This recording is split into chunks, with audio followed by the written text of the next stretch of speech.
Hello बच्चों, आज हम एक नया चैप्टर शुरू करेंगे। उस चैप्टर का नाम है बॉडी फ्लूइड्स एंड सर्कुलेशन।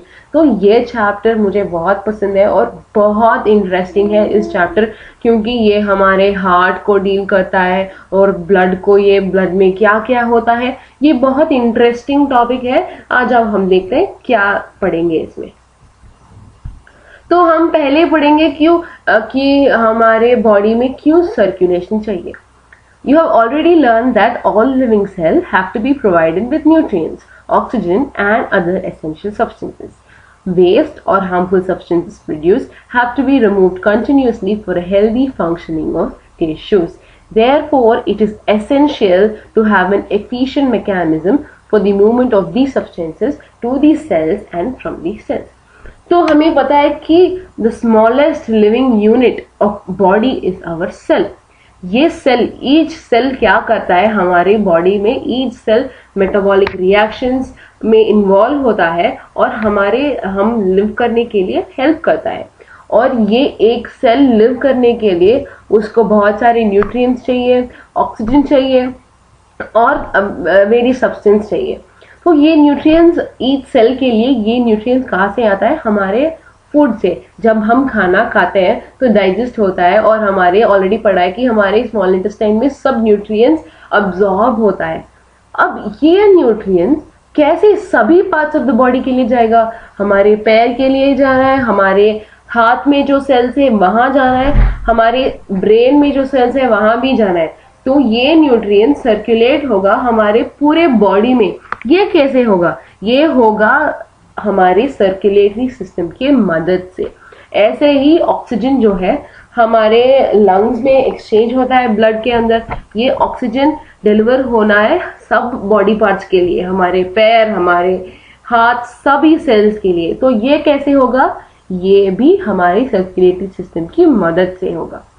और वेरियस एसेंशियल सब्सटेंसेस जो हमारे सेल्स के लिए चाहिए वो भी हमारी सर्कुलेटरी सिस्टम लेके जाएगा। अभी हमें ऑलरेडी पता है कि जो हमारे सेल्स जो है बहुत सारे मेटाबॉलिक प्रोसेस करता है और ये मेटाबॉलिक प्रोसेस के दौरान बहुत सारे प्रोडक्ट्स भी बनता है, बहुत सारे प्रोडक्ट्स देता है। तो ये प्रोडक्ट्स ना कुछ प्रोडक्ट्स ये हार्मफुल नहीं होते हैं, पर कुछ प्रोडक्ट्स बहुत हार्मफुल होते हैं बॉडी के लिए और उसे निकालना बहुत जरूरी होता है। और एक एग्जांपल है कार्बन डाइऑक्साइड। जब हमारे मेटाबॉलिक रिएक्शंस होता है ये कार्बन डाइऑक्साइड प्रोडक्ट के फॉर्म में बाहर आता है और ये कार्बन डाइऑक्साइड कम क्वांटिटीज में उतना हार्मफुल नहीं है, पर जब कार्बन डाइऑक्साइड का कॉन्सेंट्रेशन ज्यादा होता है सेल में तब ये कार्बन डाइऑक्साइड बहुत हार्मफुल हो सकता है। तो ये कार्बन डाइऑक्साइड को सभी सेल्स से कलेक्ट करके हमारे बॉडी से बाहर फेंकना चाहिए। तो इसका काम कौन करता है? ये काम करता है हमारा सर्कुलेटरी सिस्टम। और ये कार्बन डाइऑक्साइड एक एग्जाम्पल है। बहुत सारे हार्मफुल सब्सटेंसेस आते हैं, बहुत सारे टॉक्सिन्स आते हैं और हमारे बॉडी से ये सब निकालना चाहिए। डिफरेंट मेथड्स में ये निकालना चाहिए।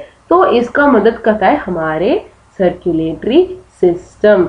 तो हमारे सर्कुलेटरी सिस्टम बहुत जरूरी है ताकि हमारे सेल्स फंक्शन कर सके और हम जीवित रह सके। Different groups of animals have evolved different methods for this transport। तो हमारे एनिमल्स जो है हमने ऑलरेडी बोला है कि organisation of tissues and cells vary from animal to animals. जैसे कि छोटे एनिमल्स जो छोटे लेवल्स में होते हैं, एग्जाम्पल स्पॉन्जेस और सीएंटिन, उनका बॉडी ऑर्गेनाइजेशन इतना कॉम्प्लेक्स नहीं होता है, बल्कि हमारे ह्यूमंस में आई है। हमारे ह्यूमन बॉडी तो बहुत कॉम्प्लेक्स है, बहुत सारे पार्ट्स हैं, बहुत स्पेशलाइजेशन है हमारे सेल्स में। तो पहला है कि simple organisms like sponges and coelenterates circulate water from their surroundings through their body cavity to exchange or to facilitate the cells to exchange of these substances। तो ये सिंपल ऑर्गेनिज्म जो है स्पॉन्जेस और सीलेंट्रेट्स है जो हमारे aquatic habitats में live करता है। ये क्या करता है? ये सर्कुलेट करता है बॉडी कैविटी में। क्या सर्कुलेट करता है? वाटर सर्कुलेट करता है। ये जब उसकी बॉडी में वाटर सर्कुलेट करता है तो ये बॉडी ऑक्सीजन को देना, वेस्ट को बाहर निकालना, ये सब काम वो ही कर देता है ये वाटर, जब ये सर्कुलेट होता है इस ऑर्गेनिजम्स के बॉडी कैविटी में। दूसरा है कि more complex substances use special fluids within their body to transport such material. तो ये सिंपल ऑर्गेनिजम्स में वाटर ट्रांसपोर्ट हो जाता है, पर जब कॉम्प्लेक्स ऑर्गेनिजम्स में आ जाते हैं तो उनमें स्पेशल फ्लूइड होता है जो एक बॉडी पार्ट से दूसरे बॉडी पार्ट तक ट्रांसपोर्ट करता है और ये सभी सेल्स को कनेक्ट करता है। एग्जाम्पल है हम humans. Blood is the most commonly used body fluid by most of the higher organisms including humans for this purpose। तो ये ब्लड ना, ये ब्लड है, ये कॉमन है। ये ब्लड एक लिक्विड यानी एक फ्लूइड है, फ्लूइड बहुत राइट वर्ड है। तो ये एक फ्लूइड है जो हमारे सर्कुलेशन को करता है हमारे बॉडी में। ये बहुत सारे ऑर्गेनिजम्स में प्रेजेंट है और ह्यूमंस में भी ब्लड सर्कुलेशन का काम करता है। और दूसरा भी एक बॉडी फ्लूइड है, वो है लिम्फ। ये लिम्फ भी क्या ना कुछ सब्सटेंसेस को ट्रांसपोर्ट करने में ये भी मदद करता है। तो हायर ऑर्गेनिजम्स में ब्लड और लिम्फ और लोअर ऑर्गेनिजम्स में सर्कुलेशन ऑफ वाटर। तो पहला है blood. Blood is a special connective tissue consisting of a fluid matrix, plasma and formed elements. तो ये ब्लड को हमने एक फ्लूइड बोला है और ये कनेक्टिव टिश्यू होता है, इसको हम ध्यान रखना चाहिए। ब्लड को हम टिश्यू बोलते हैं और ये स्पेशल कनेक्टिव टिश्यू है जिसमें फ्लूइड मैट्रिक्स होता है। मैट्रिक्स यानी उसका मेन कंपोनेंट, फिर है plasma and then formed elements. ये तीनों मिलके हमारे ब्लड को बनाता है। पहला है plasma. Plasma is a straw coloured viscous fluid consisting of nearly 55% of the blood. 90 to 92% of plasma is water and proteins contribute 6 to 8% of it. Fibrinogen, globulins and albumins are the major proteins. Fibrinogens are needed for clotting or coagulation of blood. तो ये plasma ना, ये plasma strong है, मतलब जो हम बैल को देते हैं ना, वो ग्रास, सूखा हुआ ग्रास जो येलो कलर जैसा रहता है, वो है स्ट्रॉ कलर। तो ये उसका कलर है और ये एक विशेष फ्लूइड है जो इजीली फ्लो कर सकता है। और ये प्लाज्मा 55% ऑफ द ब्लड को ऑक्यूपाई करता है। तो ब्लड का 55% कौन कॉन्स्टिट्यूट करता है? ये हमारा प्लाज्मा कॉन्स्टिट्यूट करता है। और 90 to 92% प्लाज्मा में वाटर है और 6 to 8% प्रोटीन। तो प्लाज्मा में क्या क्या है? ये 90 to 95% प्लाज्मा में वाटर है और 6 to 8% है प्रोटीन।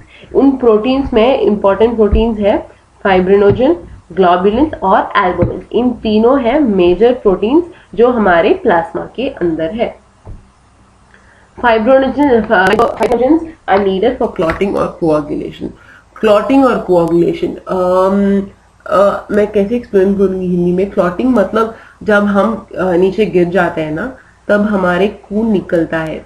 उस खून निकलने को स्टॉप करना चाहिए, क्योंकि नहीं तो हमारा पूरा बॉडी के अंदर जो ब्लड है वो बाहर निकलेगा। तो इस क्लॉटिंग को स्टॉप करना है। तो इस क्लॉटिंग को स्टॉप करने के लिए हमारा ये फाइब्रिनोजन जो है, प्रोटीन जो है, ये मदद करता है।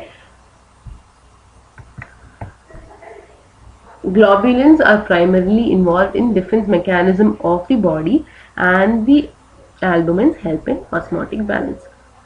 तो ये globulins proteins जो है ये डिफेंस मैकेनिज्म में हेल्प करता है और ये एल्बुमिन प्रोटीन ऑस्मोटिक बैलेंस यानी ये वाटर बैलेंस को मेंटेन करता है। प्लाज्मा में कई सारे स्मॉल मिनरल्स भी होते हैं। Example sodium ion, calcium ion, magnesium ion, chlorine ion, एक्सक्लोराइड आयन एंड सो ऑन। ये सारे भी प्लाज्मा में रहते हैं।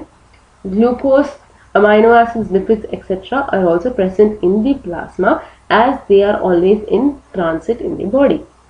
तो ये ग्लूकोज, अमाइनो एसिड्स, लिपिड्स भी प्लाज्मा में प्रेजेंट होता है। ये क्योंकि ये सभी सब्सटेंसेस हमारे बॉडी में ट्रांसिट में रहते हैं। ट्रांसिट मतलब कंटिन्यूसली मूव करते रहते हैं। फैक्टर्स फॉर कोआगुलेशन और clotting of blood are also present in the plasma in inactive form. तो हमने ऑलरेडी पढ़ा है कि वो फाइब्रिनोजन जो है ये हेल्प करता है कोआगुलेशन में। तो वो ही इस पॉइंट में बोला है कि प्लाज्मा में बहुत सारे फैक्टर्स होते हैं जो हमारे कोआगुलेशन यानी ब्लीडिंग को स्टॉप करने के लिए, ब्लड को क्लॉट मतलब ब्लड को सॉलिड कर देता है। जो हमारे चोट है ना उस एरिया में ब्लड को सॉलिड करना या उस चोट को क्लोज कर देता है। जब हम नीचे गिरते हैं ना वो ब्लैक ब्लैक जैसा फॉर्म करता है ना कुछ दिन के बाद, वो है क्लॉटिंग। तो ये इनएक्टिव फॉर्म में प्लाज्मा में रहता है बहुत सारे फैक्टर्स जो कोआगुलेशन यानी क्लॉटिंग के लिए हेल्प करता है। Plasma without the clotting factors afford serum. तो जब हम प्लाज्मा से ये क्लॉटिंग फैक्टर्स को सब निकाल देते हैं उस प्लाज्मा को हम सीरम बोलते हैं। तो हमने ऑलरेडी देखा है कि ब्लड है, ब्लड में 3 पार्ट्स हैं जो है फ्लूइड मैट्रिक्स, प्लाज्मा और फॉर्म्ड एलिमेंट। आज हमने प्लाज्मा को डिटेल में देखा है और नेक्स्ट वीडियो में हम देखेंगे फॉर्म्ड एलिमेंट्स और उसमें क्या क्या कौन कौन से एलिमेंट्स होते हैं। ठीक है, थैंक यू चिल्ड्रन।